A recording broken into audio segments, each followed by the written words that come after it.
Howdy and welcome back to the Guitar Lab Podcast, episode number 5. So today we are going to talk about buying gear. Yes. The amplifier edition. Yes. Nice. So thankfully we have an amplifier builder and man who is very knowledgeable in the house today, Mr. Daniel Klein. Yep. I would just want to ask you this question, and I didn't talk about this earlier because I wanted it to be kind of spontaneous. I like it. If you had to guess how many amps you have owned since you've started, just ballpark it. 45. No. Wow. 40. Wow. Okay. So many. All right. Mine would probably be between 15 and 20. Wow. That I've purchased, not built, because I built. Yeah, you've built tons. Close to 1,000 amps. But whoa, you built 1,000? Close to it, yeah. I got to give you. Oh, thanks, man. Port City amps. Yeah, so amps are somewhat of an enigma to some, but that definitely does not have to be the case. It's very easy to educate yourself on amps and which ones are going to be the best for you, regardless where you are in the stage of your career. Or if you're just a hobbyist or your weekend warrior, Totally, yeah. And that's really the first point that we wanted to bring out is you need to think about the application of the amp that you're going to be buying. Absolutely. Are you going to be gigging? Are you going to be doing a lot of touring in a small space, or where you have small stages and with small footprints? Or is this just going to be kind of more of a ornate decoration that you occasionally enjoy at home? Yeah. I mean, I've got a lot of my clientele are doctors and lawyers, and they have the option to buy amps that other people necessarily couldn't or wouldn't purchase. Like they'll never gig out, but they have a 100-watt amplifier. Totally, yeah. So it's just it's the application and also the budget. And that's really important because you can find amplifiers new and used from roughly about $100, and it goes all the way up, to insanity. Yeah, I mean, I've played some $200 to $300 amps. I'll plug one. I think that for bedroom use and for practice use, the Boss Katanas are quite good for the money. Absolutely. Really cool. Some of those little Roland cubes are very cool. Yeah, the Spark amp, I actually have one of those. Oh, neat, yeah. Really cool. You got your app. You can do whatever you need to do. You can download, presets from other people. It's kind of amazing. We do live in a golden age of not only information, but just like really quality products, that there are lots of really great options. Now, I think that this particular podcast, we want to guide you a little bit and just to think about the things, because the worst thing is that when you end up with just a silly purchase that you just like, oh, I bought too large of an amp. Oh, I bought a really heavy amp. Oh, I bought an amp for this style, but it really only does that other style. Right. And the fact of the matter is, like automobiles, a lot of gear depreciates very quick. Absolutely. And so you can only make a couple of those mistakes if you're of a modest income, before it starts really hurting. Yeah, absolutely. Yeah, totally. And as someone we both taught for years and years and years, students would often ask, what should I get? And, they would be like, I was, looking at a Marshall stack. And I'm just like, and you're going to carry it.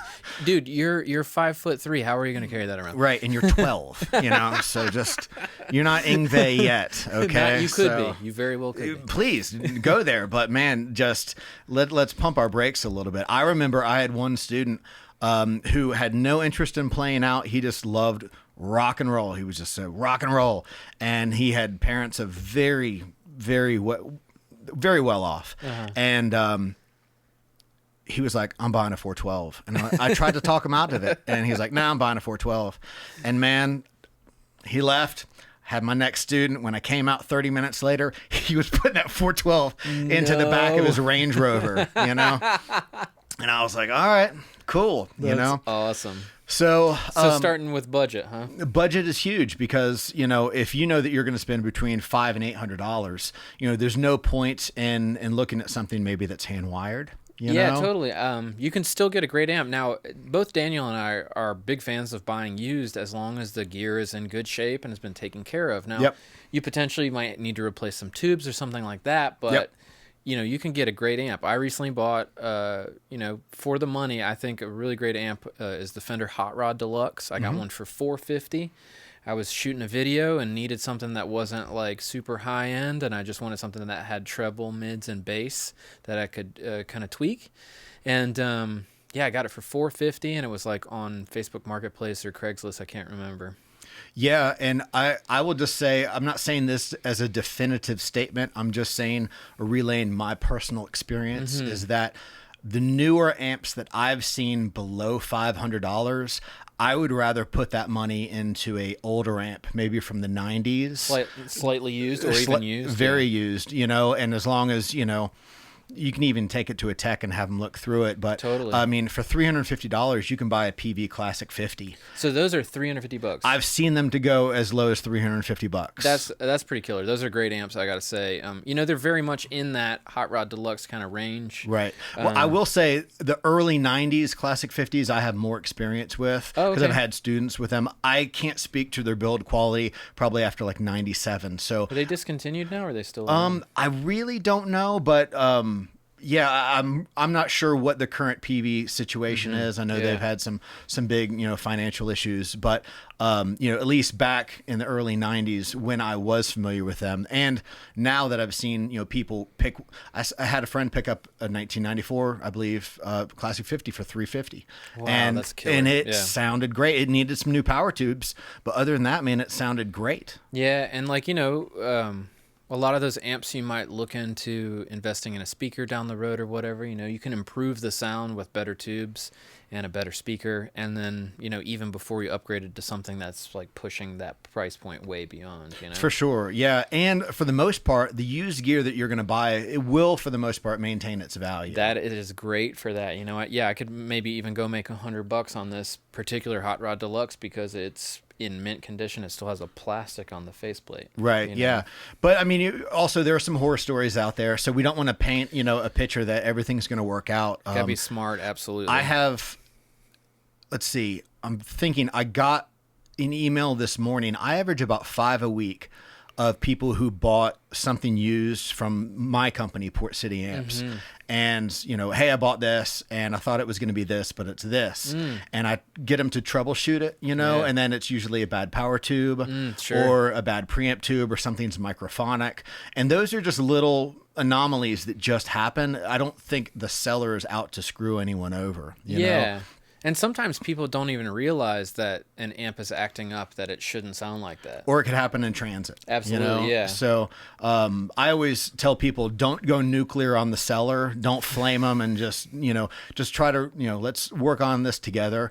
But for the most part, when you buy something handmade that's really quality, it's going to be able to withstand transport, no problem, and many, many years. Absolutely. So should we talk briefly about budget and so we talked about these kind of like used amps that you can get. So I mean, let's be real. You can spend as much as you want on an amp nowadays. Yes. Where would you say that hand wired kind of starts in the budget range? Well, I would say that depends on a few different factors. Number one, how much power. Sure. Because there are a fair amount of 5-watt amps that are hand wired out there that you can buy around 1,100 new. Cool. Yeah. Some are a little bit less used. The big, huge craze around 2008, 2009 was the Dr. Z Mini Z. Oh, wow. And they sold for $899. It was a EL 84 amp, and it sounded great. It had a 6.5-inch speaker, I believe. Yeah, wow. 6 or 6.5, and that really was huge. Yeah, so it's kind of like a Voxy Fender Champ almost. Something like that, yeah. And then you've got the hand-wired Champ edition from Fender. Is that like 1,800? I think they're 15, 16 or something like that. Yeah. But Morgan has some good options in the lower wattage. You can definitely find them. Swart makes a killer 5-watt amp. Cool. Yeah. I have not done anything that low on a production side. I did build one for my son. Who wanted an amp and a guitar? So nice. I built him a little 5-watt EL 84 amp, but. Yeah, I would say, used about 1,000, new probably 1,200 to 1,300 conservatively. You can find exceptions, things on sale, but that's where it would start. Yeah, that's cool. So, I mean, and you guys got to realize, remember, so when Daniel says 5 watts, that comes with a lot of stuff. Like, for me personally, I can't bring a 5-watt amp to a gig, right? So I want more clean headroom than that. And this is actually an interesting thing. A lot of people mistake wattage with volume. Correct. Right? And so wattage actually has to do more with headroom than it does volume. Yeah. Yeah. And you will find a litany of famous recordings with very low powered amps. Yeah, in the studio. Amazing. Yeah, I believe Eric Clapton and Layla was recorded with a 5-watt Fender. Oh, like a Champ? Yeah. It was a Champ? Yeah. I've heard stories about that. Yeah, I mean, and it sounds great. Mike Campbell, one of our favorite guitar players, regularly uses low-powered amps, 5 to 10, 12 watts, Cool. In the studio? Yeah, I believe he uses a Deluxe, then he also uses a Champ. Wow, that's so cool. Yeah. So that kind of, again, it comes back to this idea of application. If you want something that's hand-wired, really high quality, that's going to maintain more of its value potentially, and will sound really great, but maybe will break up earlier, you can kind of live in that 5-watt range, and that'll be great for playing at home or recording, miking up. For me personally, that's way too low to bring on a gig. Right. Well, some people, are comfortable using a monitor, or they've got in-ears.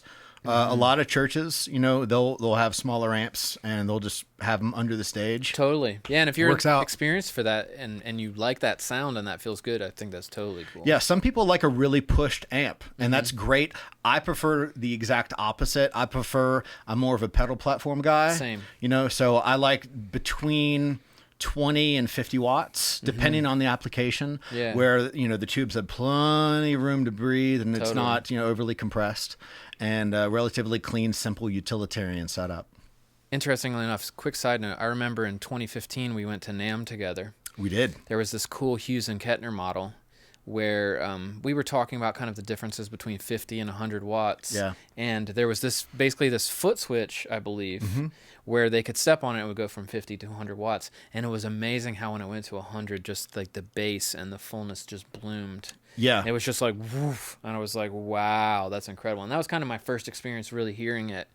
Like, same cab, like instantaneous. Yeah, for sure. And there are a couple other amps that have that, maybe not foot switchable, but I know that, love 'em or hate 'em, the Yngwie Malmsteen signature Marshall has a switchable 50 to 100. Cool. Yeah. My 2-Rock has that. Okay, cool. And you hear a really big difference, when you flip. And actually, the Matchless has a half power, so I guess it's 15 and 30.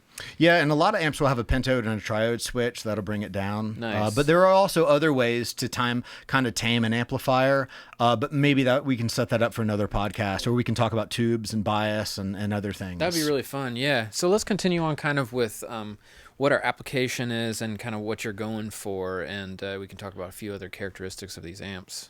Yeah, I would like to at least put a pin on that and just recommend that people not buy solely with their eyes, with their seeing. So important, because a lot of people will buy an amp because it has a certain brand name on it, and it might not be the right amp for them, or it could just be, it's not the right fit.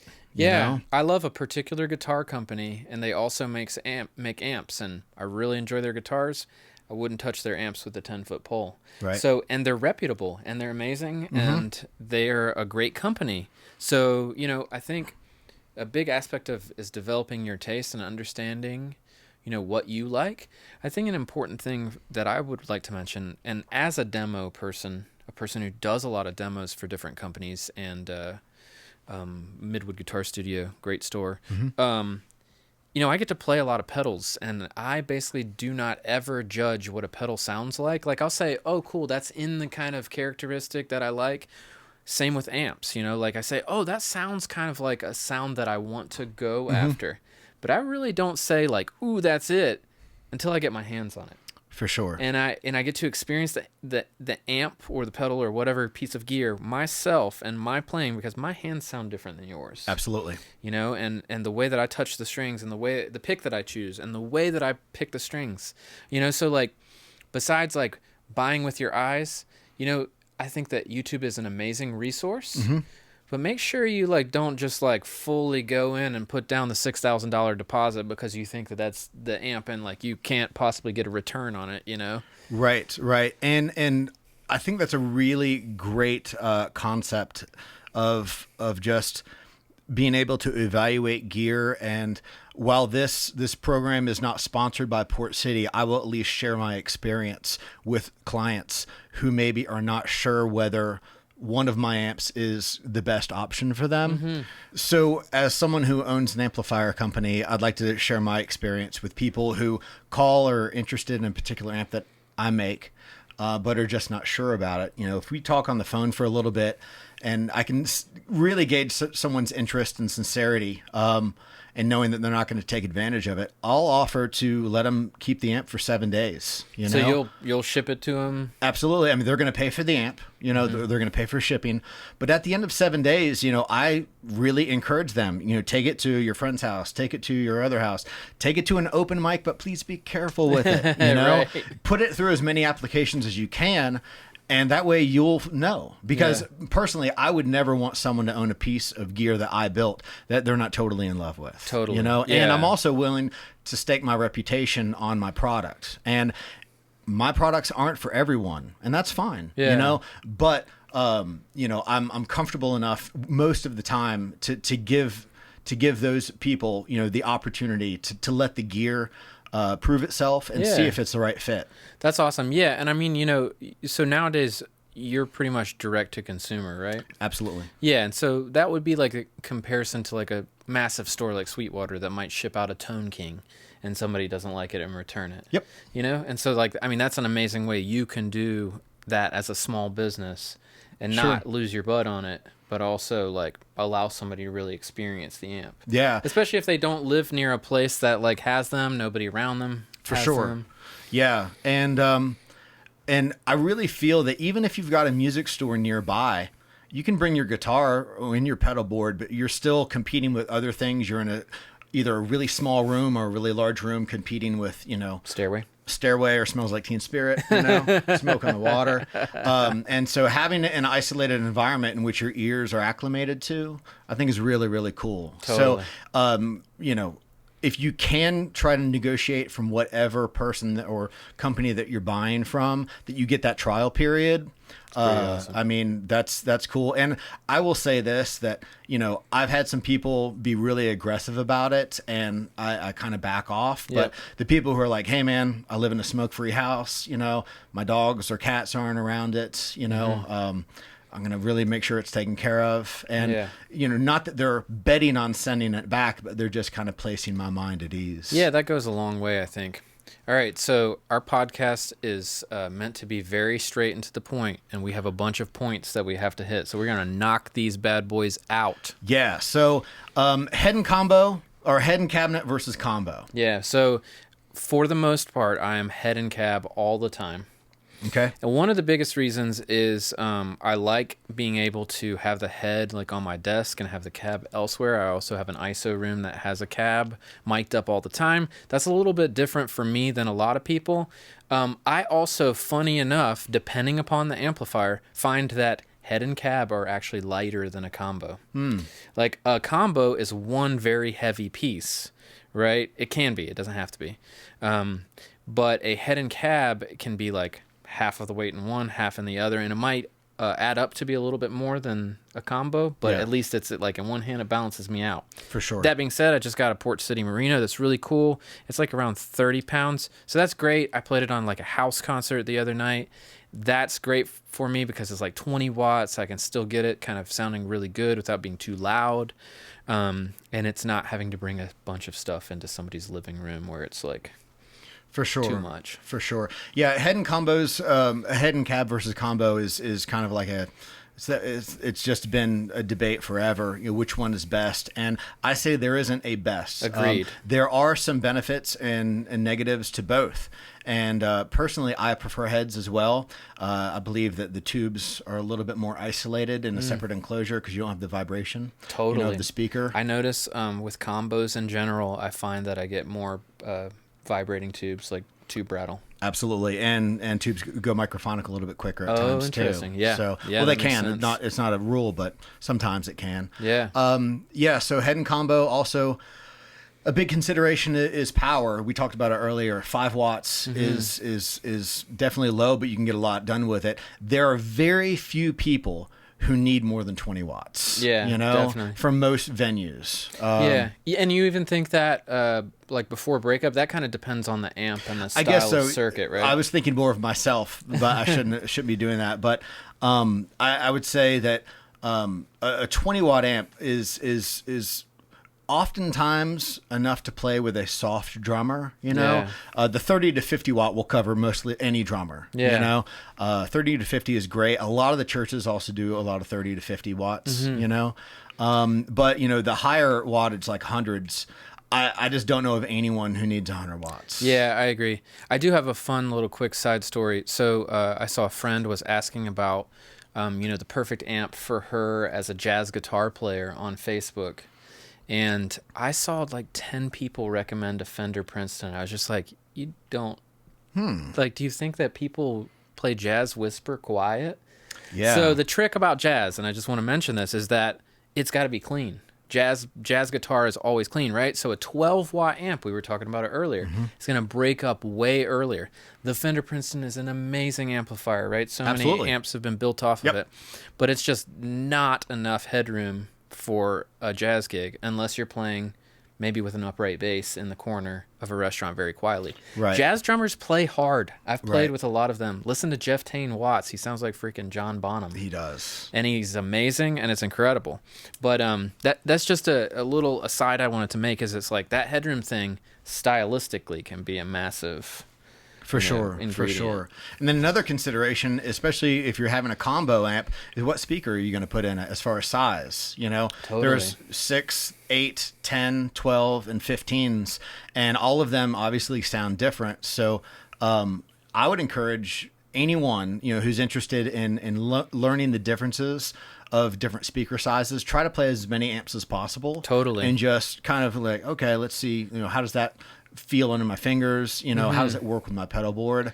And sometimes you can find the exact same speaker in a 12-inch and 10-inch variety. Totally. Which is really cool. And then they're actually baffle adapters. So you can change your baffle from a 12-inch to a 10-inch, which is really awesome. That is awesome. I did not realize that. That's really cool. Yeah, I mean, that's something that's blown me away recently, is like the difference in speakers. I bought this Merino from Daniel, and it sounds great, but it had a very, you described it as like an Americana very sounding tweed, speaker. very tweed style. Yeah, speaker. tweed-esque. And I was like, this is not the kind of the way I want to go, so I'm trying a different speaker. And it's like, you know, the interesting thing is I plugged that same amp into this, you know, a couple of these speakers, so I was like, oh, it's not the amp. It's the speaker. Yeah. And it's truly amazing how much of a difference the cab and the speaker size make. Absolutely. And the speaker make. Yeah, as well. For sure. And then when you're talking about amps, we need to talk about features. Totally. You know, some amps have power scaling or an attenuator built in. Mm-hmm. Fantastic. Some people don't need it. Some people absolutely must have it. Totally. It's certainly going to add to the price, you know, because that type of circuit implementation is not cheap.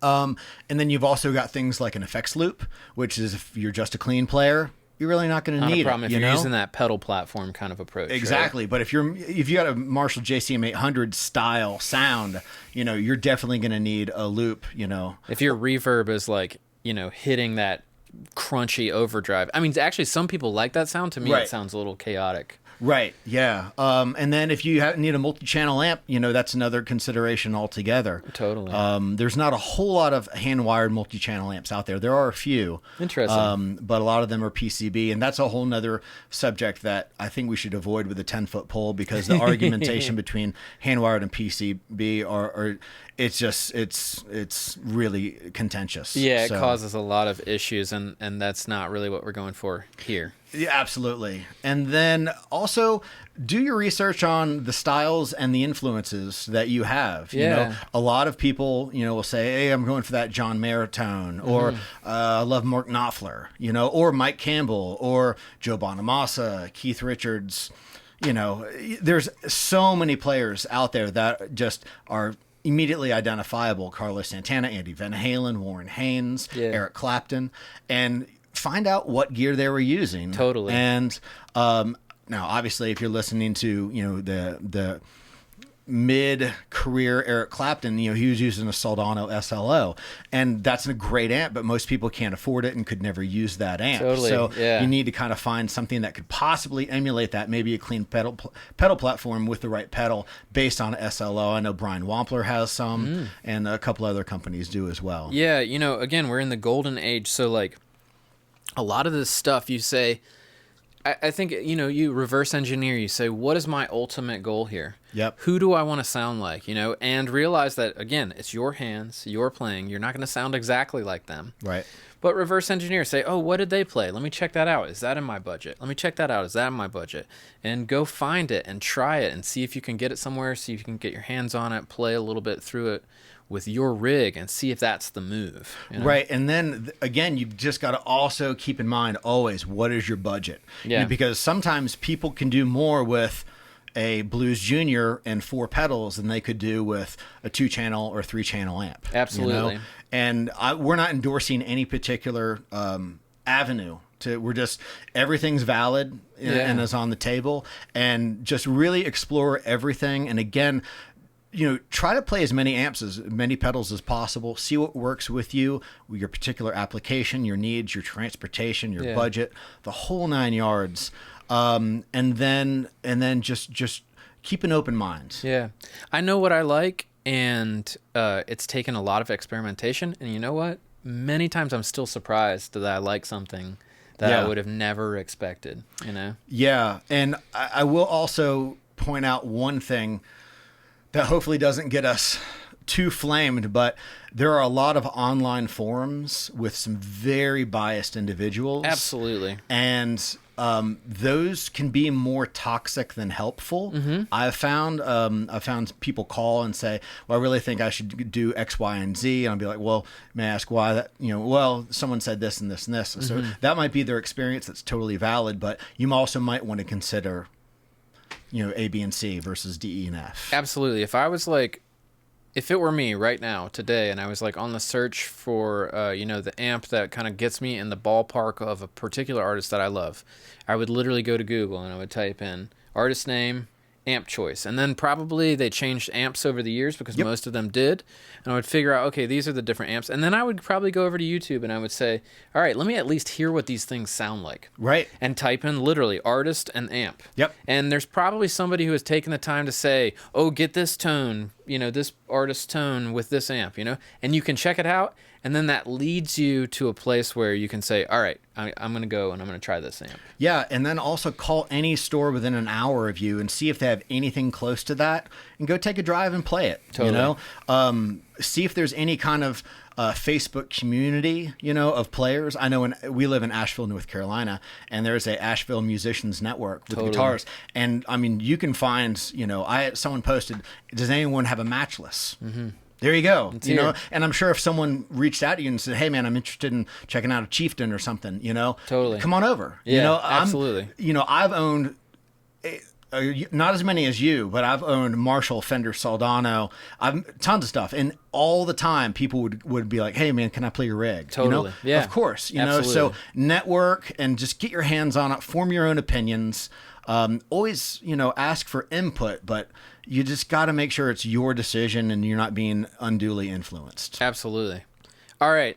That was awesome. That was a lot of fun. That was a lot of fun. We kind of crushed the last part of that really quick. Nice. So we're going to continue to pump out episodes every week, so please like and subscribe this.